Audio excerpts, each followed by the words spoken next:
Hi, everyone. Thank you for joining us here on KREM 2 News at noon. I'm Laura Papetti, and we begin today by talking about, of course, the weather. We all want to know what it's going to be like over the next couple of days as we get close to Bloomsday. Thomas Patrick is outside. He is out there on the most beautiful day, I think, so far of the year. Thomas, what do you know? Yeah, a couple things here. One, first rolled up sleeves outdoor weather center hit for me this year because it is so warm outside. We are already up to 70 as of the noon hour here in Spokane. I also thought to count the number of clouds I could see in the sky. Grand total of 0. It is perfectly blue out here, and it is easily going to be our warmest day of the year. Expected high temperatures probably go up by another 10 degrees, get us to about 84 today. So 81 in Spokane and 79 in Coeur d'Alene in what is an absolutely gorgeous day outside. Good for something maybe a little bit more leisurely in terms of an outdoor activity as opposed to running 7.5 miles, which most of us will be doing for this upcoming Sunday. So with that being said, we actually want the temperatures to be a little bit cooler for Bloomsday itself on Sunday. That I also can provide. I think temperatures for that day are going to be perfect. Little cool in the morning, not too cold. Little warm in the afternoon, not too hot. We're kind of right in that sweet spot. But here's the thing, there are some scattered showers, especially on Saturday, and I'll show you if that could linger into Sunday morning. So I'll have a detailed look at our rain chances over the weekend and have that hour-by-hour Bloomsday forecast all coming up in about 15 minutes. All right, thank you, Thomas. Coming in now at noon, people are gathering on the University of Idaho campus to remember students who have passed away. It's called the Vandal Remembrance Ceremony. It's being held at the Healing Garden on campus. We're taking a live look as the ceremony is getting started. Students will be reading the names of those who have passed as a way to keep their memory as forever Vandals alive. Coming up tomorrow, the city of Spokane will hold a wildfire evacuation drill for the Grandview Thorpe neighborhood. The city says the voluntary drill is an opportunity for neighbors to practice evacuating safely. The city isn't sharing, of course, the exact time of the drill in order to simulate the unpredictability of a real emergency.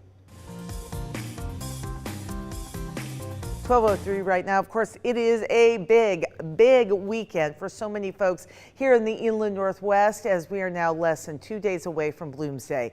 We're going to take a moment and take a live look at the Monroe Street Bridge where runners and walkers will be finishing the race this Sunday. But before you run or walk, you first have to go to the trade show and, of course, get checked in. Brandon T. Jones has a look at what you need to know about the whole process.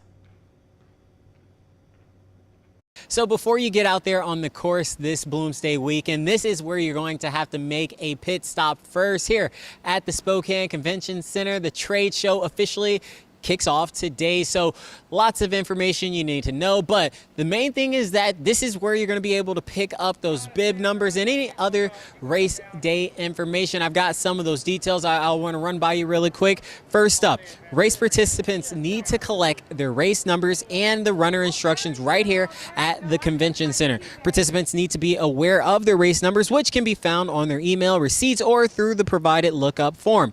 Individuals picking up race numbers for others must know the respective race number and the entrance name or birth date for online pickup. When collecting on behalf of others, it is mandatory to provide one's name and their phone number. Next important item, the bib pickup times begins today here from 11:30 a.m. So you'll have until 7 p.m. tonight to get those picked up. Saturday, May 3rd from 9 a.m. to 5 p.m. That's another time you need to know. And then Sunday, May 4th, 7:30 a.m. to 9 a.m. But those are only for out-of-town packet pickup. Another key note before I head it back to the studio, there will be no on-site registration for the in-person race on Sunday, May 4th.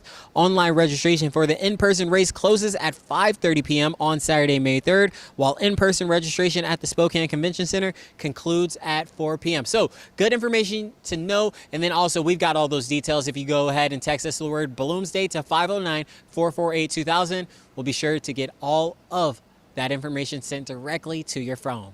For now, reporting here at the Convention Center, Brandon T. Jones, KREM 2 News. All right, Brandon, thank you. Now, once you've picked up your packet, there are really three big things you need to know for the big race.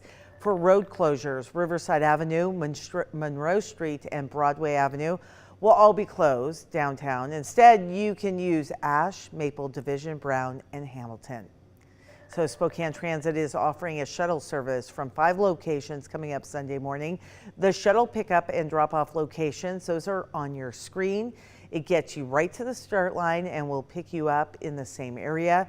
Tickets cost $2, so pretty good deal to get a ride. That's actually a fabulous deal. Okay, and one more thing, you cannot have backpacks on the course, even the ones with the hydration systems. Here's what you can bring: small fanny packs and clear plastic bags.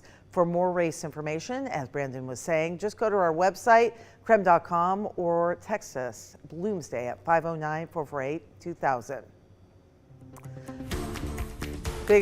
Big hockey news. For the first time since 2008, the Spokane Chiefs are advancing to the WHL Championship Series. This is a really big celebratory thing for all the hockey fans out there. Our Spokane Chiefs swept the Portland Winterhawks.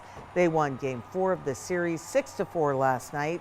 The Chiefs will now face the Medicine Hat Tigers coming up in the finals.